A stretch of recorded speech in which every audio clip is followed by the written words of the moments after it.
அடிமைத்தனம், பாலியல் வன்கொடுமை, மது மத போதை, வள கொள்ளை, இது ஏதுமற்ற ஒரு புதிய ஒரு தேசம் செய்வோம், மக்கள் புரட்சியால் அதை உறுதி செய்வோம் என்ற கனவோடு நீண்ட காலமாக என் மக்களை தேடி தேடி ஓடி ஓடி வந்து கொண்டே இருக்கிறோம்.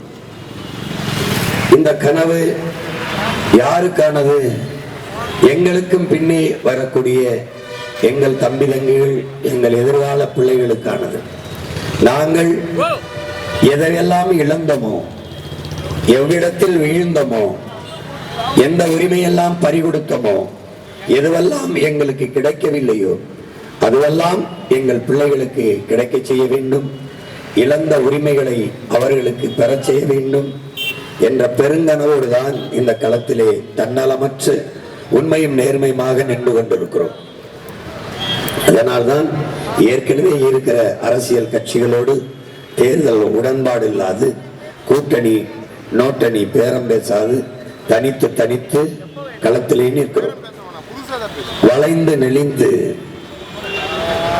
வெல்வதை விட நேராக நிமிர்ந்து நின்று தோற்று போவது மேலானது என்ற தத்துவத்தை படித்த நாங்கள் தனித்து நிற்கிறோம். அடுத்தவன் தோல் மீது ஏறி நின்று நான் உயர்ந்தவன் என்று காட்டுவதை விட தனித்து நின்று உண்மையான உயரத்தை காட்டுவது மேலானது என்ற தத்துவத்தை படித்த நாங்கள் தனித்து நிற்கிறோம். என்றாவது ஒரு நாள் தோற்க போகிற ஒரு கோட்பாட்டை ஏற்று அதற்காக போராடுவதை விட, அதற்காக உழைப்பதை விட, என்றாவது ஒரு நாள் வெல்லப்போகிற ஒரு கோட்பாட்டை ஏற்று அதற்காக உழைத்து தோற்று போவதை நான் மேன்மையாக கருதுகிறேன் என்று சொன்ன நம்முடைய மதிப்பிற்குரிய ஜவஹர்லால் நேரு அவர்களினுடைய தத்துவத்தை, சிந்தனையை படித்த நாங்கள் தனித்து நிற்கிறோம். தனித்துவத்தோடு நிற்கிறோம், உயர்ந்த தத்துவத்தோடு நிற்கிறோம். என் அன்பு சொந்தங்களே, 8 கோடி மனித இன சொந்தங்களை நம்பி மக்களோடு மக்களாக, மக்களிடமிருந்து வந்த பிள்ளைகள், மக்களுக்காகவே நிற்கிறோம். இங்கே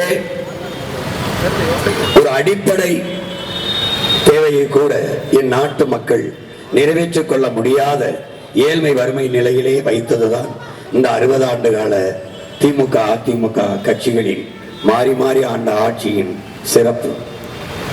இப்போது வந்து கூட, இந்த தேர்தலில் வந்து கூட 1 லிட்டர் எண்ணெய், 1 கிலோ பருப்பு, வேட்டி சேலை 5000 10,000, வாட்டு வீட்டுக்கு 2000, மிக்சி, கிரைண்டர், ஃப்ரிட்ஜ், இதையெல்லாம் கூட இன்னும் என் மக்கள் வாங்க முடியாத வறுமையில தான் இவர்கள் ஆட்சி செஞ்சிருக்கார்கள். கடந்த 5 ஆண்டு ஆட்சியில் 1000 ரூபாய் கொடுத்தார்கள், அடுத்து வரும்போது 2000 ரூபாய் கொடுக்கிறார்கள். ஏன்? வளர்ச்சி. இதெல்லாம் வளர்ச்சியில் வருகிறது. திடீரென்று வங்கி கணக்கில் 5000 போடுகிறார்கள். அதிகாரத்தில் இருக்கும் போது அரசு பணத்தை எடுத்து மக்களுக்கு கொடுத்து தங்கள் வாக்கை உறுதி செய்கிறார்கள். எப்படிப்பட்ட ஆட்சி முறை? 6800 கோடியை அதில் அரசு இழக்கிறது.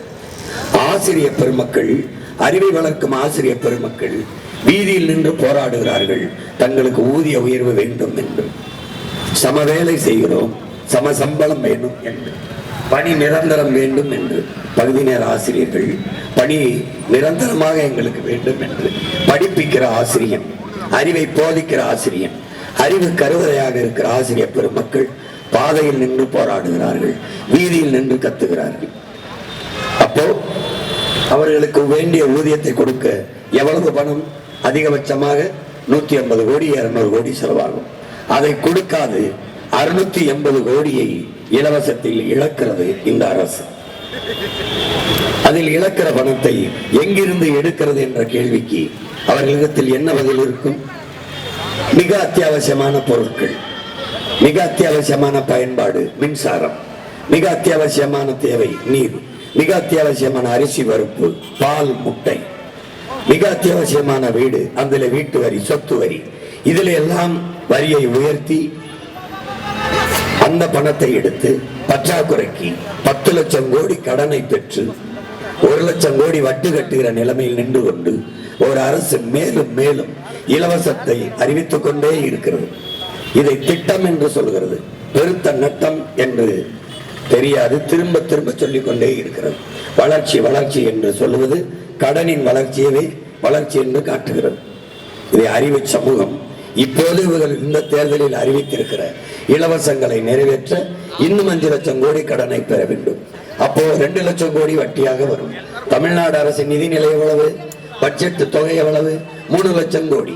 அதில் 2 லட்சம் கோடி கிட்டே வட்டிக்கு போய்விட்டால் பிறகு என்ன நலத்திட்டத்தை நிறைவேற்றுவார்கள்? எப்படி ஆசிரியர்களுக்கு சம்பளம், எப்படி அரசு பணியாளர்களுக்கு சம்பளம், என்ன நலத்திட்டத்தை மக்களுக்கு நிறைவேற்ற முடியும்? அப்ப கடனை வாங்கி வாங்கி வாங்கி ஒரு மக்களுக்கு ஒரு அப்பன் கடன் வாங்குகிறான் என்றால் எதற்காக வாங்குகிறாய் என்று மகன் கேட்டால், உன்னை படிக்க வைத்தேன், அக்காவை படிக்க வைத்தேன். எதற்காக கடன் வாங்கினீர்கள்? அக்காவிற்கு திருமணம் செய்து கொடுக்க கடன் தேவைப்பட்டது, பணம் தேவைப்பட்டது, கடன் பெற்றேன் என்றால் அதில் ஒரு நியாயமான ஒரு அறம் சார்ந்த ஒரு பதில் இருக்கிறது, ஒரு நியாயம் இருக்கிறது. ஆனால் நம்முடைய அரசு கடன் வாங்கி நம்மை படிக்க வைத்ததா என்று படிக்க வைத்ததா? மாணவன் கல்வி கடனை தள்ளுபடி செய்தேன் என்கிறது. கல்வியை கொடுக்க வேண்டியது அரசின் கடமை. கல்வி என்பது ஒவ்வொரு மாநிலனின் உரிமை, ஒவ்வொரு மனிதனின் உரிமை. அதை கொடுக்க வேண்டியது அரசின் கடமை. கொடுக்காமல் இருப்பது மாபெரும் கொடுமை.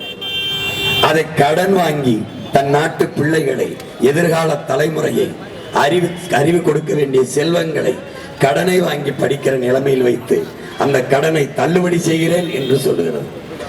அப்போ அந்த கடனை தள்ளுபடி செய்கிற காசை வைத்து கல்வியின் தரத்தை உயர்த்தி பிள்ளைகளுக்கு நல்ல தரமான கல்வியை கொடுத்திருந்தால் ஏன் கடன் வாங்கி படிக்கிற நிலைமைக்கு போகிறான்? ஏன் தனியார் பள்ளி கல்லூரியில் போய் கட்டணம் கட்டி படிக்க வேண்டிய தேவை ஏன் உருவாகிறது? அப்போ கடனை வாங்கிய அரசு தன் நாட்டு பிள்ளைகளை படிக்க வைக்கவில்லை.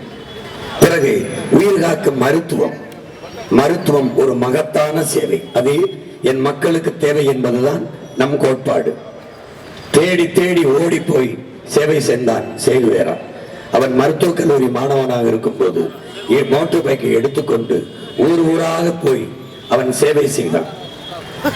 மருத்துவம் ஒரு மகத்தான சேவை, அது என் மக்களுக்கு தேவை என்று அறிவித்தான். அந்த கோட்பாட்டை கொண்ட நாம் ஏழை பணக்காரன், உயர்ந்தவன் தாழ்ந்தவன் என்ற பாகுபாடின்றி ₹1 மருத்துவத்திலிருந்து 1 கோடி மருத்துவமானாலும் கட்டணம் இல்லாமல் மிகச்சரியான தரமான மருத்துவத்தை என் மக்களுக்கு கொடுக்க வேண்டும் என்று நினைக்கிறோம். அப்படி இந்த அரசு கடனை பெற்றுக் கொடுத்ததா? ஒவ்வொரு துறையிலும் லட்சக்கணக்கான கோடிகள் இழப்பு கடன். மின்துறைக்கு மட்டும் ₹1,50,00,000 கடன், 1.5 லட்சம் கோடி கடன். 1.5 லட்சம் கோடி கடனை வைத்துக் கொண்டு 3 முறை மிக அடிப்படை அத்தியாவசிய பயன்பாடாக இருக்கிற மின்சாரத்தில் கட்டணத்தை இந்த அரசு உயர்த்தி இருக்கிறது. சொத்து வரியை உயர்த்தி இருக்கிறது. சொத்து வரியை உயர்த்தினால் என்ன? வீட்டு வாடகை கூடும், கடை வாடகை கூடும். எப்படி வணிகர்கள் பிழைப்பது? கடை வாடகை எங்கிருந்து கட்டுவார்? அத்தியாவசிய பொருளை விலையை ஏற்றுவார். வாடகை வீட்டுக்காரர் சொத்து வரியை எப்படி கட்டுவார்? வீட்டு உரிமையாளர் வாடகையை உயர்த்துவார். எல்லாவற்றிலும் வரி. இப்படி கடனை பெற்று நிறைவேற்றிய ஒரு நலத்திட்டம் கூட இல்லை. அப்ப அந்த 10 லட்சம் கோடி கடனை வாங்கி நீங்கள் என்ன செய்தீர்கள் என்ற கேள்விக்கு ஆட்சியாளரிடத்தில் பதில் இல்லை. இங்கே மக்கள் ஏமாற்றப்படுகிறார்கள். ஆனால் அந்த மக்கள் ஏமாற்றப்படுகிறார்கள் என்பதை அவர்களுக்கு உணர்த்துவது மிக கடினம் என்று மார்க் ட்வைன் என்கிற அறிஞன் சொல்கிறார். என் மக்கள் ஏமாற்றப்படுகிறார்கள், அதை நீங்கள் ஏமாற்றப்படுகிறீர்கள், அதிலிருந்து மாற்றுவதற்கு துடிக்கிறோம் உங்கள் பிள்ளைகள் என்று 15 ஆண்டுகளாக பேசிக்கொண்டே வருகிறோம். என் மக்கள் செவியை சென்று சேர நீண்ட காலம் எடுக்கிறது. சேர்ந்தவர்கள் எம்மோடு இறுக பற்றி கொண்டு நிற்கிறார்கள். இந்திய நாட்டை யார் ஆள்வதில் நாங்கள் போட்டியிலே இல்லை. ஆனால் எளிய பிள்ளைகள் எங்களை தேடி புதிதாக கொடுக்கப்பட்ட ஒரு மைக்கு சின்னத்தை தேடி 3வது 4வது பெட்டியில் இருந்த சின்னத்தை தேடி 36 லட்சம் வாக்குகளை தந்து தனித்த பெருத்த கட்சியாக, 3வது பெரிய கட்சியாக, அங்கீகரிக்கப்பட்ட ஒரு கட்சியாக எங்களை உயர்த்தி இருக்கிறார்கள். 3வதாக கொண்டு வந்த என் மக்கள் 1வதாக கொண்டு வர எவ்வளவு நேரம் ஆகிவிடும் என்பதை என் அன்பு சொந்தங்கள் சிந்தித்து பார்க்க வேண்டும். இந்த கட்சி ஆட்சிகளில் எது சிறந்தது? 2 பேர் ஆட்சியிலும் வாழ்ந்து விட்டீர்கள். ஐயா எடப்பாடி ஐயா ஆட்சியிலும் வாழ்ந்து விட்டீர்கள். ஐயா ஸ்டாலின் ஐயா ஆட்சியில் வாழ்ந்துவிட்டார். அதற்கு முன்பு அம்மையார் ஜெயலலிதா ஆட்சி, ஐயா கருணாநிதி ஆட்சி, இந்த 4 ஆட்சியும் பார்த்து விட்டீர்கள். புதிதாக ஒன்றும் செய்வதற்கு இல்லை. நாங்கள் வந்தால் 2000 கொடுப்போம், நாங்கள் வந்தால் 2000 கொடுப்போம், நாங்கள் வந்தால் 10,000 போடுவோம். எங்கிருந்து போடுவீர்கள் என்ற கேள்வி உங்களுக்கு வந்துவிட்டால் நீங்கள் விழிப்புணர்வு அடைந்து விட்டீர்கள், விடுதலை பெற்று விடுவீர்கள் என்று மாற்றத்திற்கான சிந்தனை உங்களுக்கு வந்துவிட்டது என்று பொருள். இலவசத்தில் இழக்கிற பணத்தை எங்கிருந்து எடுப்பீர்கள்? எங்களுக்கு கொடுக்கிற ஃப்ரிட்ஜ், டிவியில், மிக்சியில் இலவசமாக தருவீர்கள். நீங்கள் அந்த நிறுவனத்திடம் வாங்கும் போது காசு கொடுத்து வாங்கினீர்களா? அவர்களிடம் இலவசமாக தந்தார்களா? காசு கொடுத்தீர்கள். அந்த காசு உங்களுக்கு எது? அந்த காசை எங்கிருந்து எடுத்தீர்கள்? இந்த கேள்வியை கேட்டீர்களானால் நீங்கள் விழிப்புணர்வு அடைந்து விட்டீர்கள். மாற்றத்திற்கான சிந்தனை உங்களுக்குள் பிறந்து விட்டது. இதுதான் என் அன்பு சொந்தங்களே, விழிப்புணர்வே விடுதலையின் முதல் படி என்று எங்கள் உயிர் தலைவன் மேதகுவே பிரபாகரன் எங்களுக்கு கற்பித்தது இதனால் தான். ஒரு அறிவு சமூகம் ஆழ்ந்து அறிந்து சிந்திக்கணும். எதில் ஒன்றிலையும் நல்லதையே தேர்வு செய்கிறது. எனது இன சொந்தங்கள், பேரன்பு மிக்க என் பெற்றோர்கள், என் உடன் பிறந்தவர்கள், 5 ஆண்டு கால நம் எதிர்காலத்தை தீர்மானிக்கிற தலைவனை தேர்வு செய்தல் மட்டும் ஏன் நீங்கள் தவறு விடுகிறீர்கள்? அதில் மட்டும் ஏன் தவறு செய்கிறீர்கள்? எதில் ஒன்றும் நல்லது, எதில் ஒன்றும் சரியானது, அதையே தேர்வு செய்கிறீர்கள், தேடுகிறீர்கள். ஒரு உடை எடுக்க போகும்போது எந்த கடையில் தரமான உடை, உணவு உண்ண போகும்போது எந்த கடையில் சுவையான தரமான உணவு, ஒரு நகை வாங்கும் போது எந்த கடையில் தரமான நல்ல வடிவத்தில் நகை கிடைக்கும், தேடுகிறீர்கள். எந்த கார் சரியாக இருக்கும், எந்த அலைபேசி நன்றாக இயங்கும், எல்லாவற்றிலும் நல்லது நல்லது. பொண்ணுக்கு பையன் பார்த்தால் நல்ல பையன், பையனுக்கு பொண்ணு பார்த்தால் நல்ல பொண்ணு, எல்லாவற்றிலும் நல்லதை தேர்வு செய்கிற நீங்கள் நாட்டை ஆளுகிற தலைவனில் மட்டும் ஏன் தருதலைகளையே தேர்வு செய்து வைக்கிறீர்கள்? எதனால் உலகத்தில் அரசு நடத்துகிற எல்லாம் போக்குவரத்தா தரம், கல்வியா தரம், மருத்துவமனையா தரம், குடிநீர் விநியோகமா தரம், மின் உற்பத்தி விநியோகமா சிறப்பு, எல்லாமே தரமாக இருக்கிறது. உலகத்தில் எல்லா நாடுகளிலும் ஒரு சின்ன நாடு சிங்கப்பூரில், சின்ன நாடு மலேசியாவில், ஒரு சின்ன நாடு கியூபாவில். ஆனால் ஏன் நம்ம நாட்டில் மட்டும் அரசு நடத்துவது எதுவுமே தரமாக இல்லை? கல்வி தரமாக இருக்கிறதா? பள்ளிக்கூடம், கல்லூரி தரமாக இருந்தால் அமைச்சர் மகன், மந்திரி, யாராவது நாடாளுமன்ற உறுப்பினர், எம்பி, எம்எல்ஏ மகன் அரசு பள்ளி கல்லூரியில் படிக்கிறார்களா? இல்லை. ஏன் தரம் இல்லை?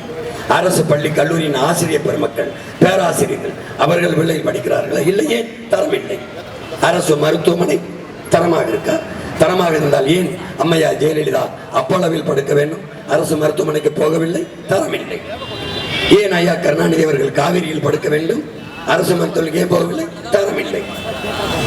ஏன் தம்பி செந்தில் பாலாஜிக்கு உடல்நிலை சரியில்லை, தாத்தா ஓமந்தூர் ராமசாமி ரெட்டியார் பேரில் இருக்கிற அரசு மருத்துவமனையில் சேர்த்தார்கள். 2 நாள் தான், உடனே காவிரிக்கு எடுத்துக்கொண்டு போய் விட்டார்கள். ஏன்? தரமில்லை. தரமில்லை என்பது நம் மக்களுக்கு சொல்வது யார்? அரசை நடத்துவார்கள், மருத்துவமனையை நடத்துவார்கள், அரசை ஆள்பவர்கள். அவர்களுக்கு அவர் நடத்துகிற பள்ளிக்கூடத்தின் மீதும் மருத்துவமனை மீதும் நம்பிக்கை இல்லை என்றால் மக்களுக்கு எப்படி நம்பிக்கை வரும்? எப்படி? ஏன் தரமில்லை? தரமில்லாதவர்களிடம், தரங்கட்டவர்களிடம் ஆட்சியும் அதிகாரத்தையும் நீங்கள் கொடுத்தீர்கள் என்றால் தரமற்றுத்தான் இருக்கும். ரேஷன் கடையில் அரிசி கொடுக்கப்படுகிறது, பகிர்ந்தளிக்கப்படுகிறது, அது தரமாக இருக்கிறதா? தரமாக இருக்கிறதா?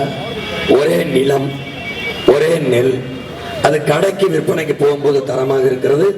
ரேஷன் கடைக்கு மக்களுக்கு சேவைக்கு வரும்போது தரங்கட்டு இருக்கிறது. இடையில் என்ன நடக்கிறது? ஒரே நெல் தானே. அதே அரிசி கடைக்கு போகும்போது தரமாக போகிறது, அதே அரிசி மக்களுக்கு கொடுக்கப்பட வரும்போது தரமற்று இருக்கிறது. காரணம் என்ன? அங்க என்ன நடக்கிறது? எதற்கு நமக்கு கல்வி? எதற்கு நமக்கு மூளை? எதற்கு? சிந்தித்து ஆய்ந்து அறிந்து செயல்பட வேண்டாமா? 1000 500 வாங்கி கொண்டு வரிசையில் நின்று வாக்கு செலுத்துவதற்கு தான் தேர்தல் வருகிறதா? அதற்குத்தான் வருகிறதா?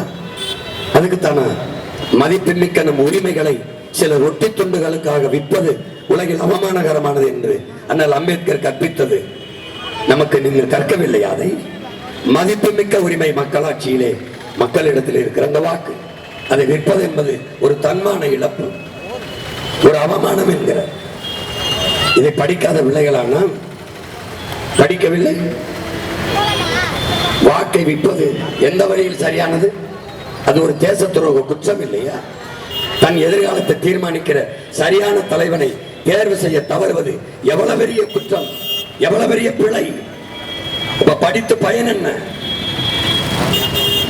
அறிவு சமூகம் ஆய்ந்தறிந்து சிந்தித்து இந்த தேர்தலிலே ஒரு நல்ல மாற்றத்தை உருவாக்குவதற்கு வரலாறு உங்களுக்கு ஒரு வாய்ப்பை தந்திருக்கிறது. காலம் ஒரு அரிய கடமையை கையளித்திருக்கிறது. எனவே என் அன்பு சொந்தங்கள், பேரன்பு மிக்க பெற்றோர்கள், உங்களின் மதிப்புமிக்க வாக்கை இந்த பூந்தமல்லி தொகுதியிலே என்னுடைய அன்பு தங்கை வழக்கறிஞர் மேகலா அவர்களுக்கு வாக்கு செலுத்தி வெற்றி பெற செய்ய வேண்டும். தங்கையின் வெற்றி தமிழ் பேரினத்தின் வெற்றி, தமிழரின் இனமானம் தன்மானத்திற்கான வெற்றி. திமுக வெல்வது, அதிமுக வெல்வது, மற்ற கட்சிகளில் வெல்வது என்பது சாதாரண ஒரு செய்தி. வென்றிருக்கிறார்கள், வென்றிருக்கிறார்கள்.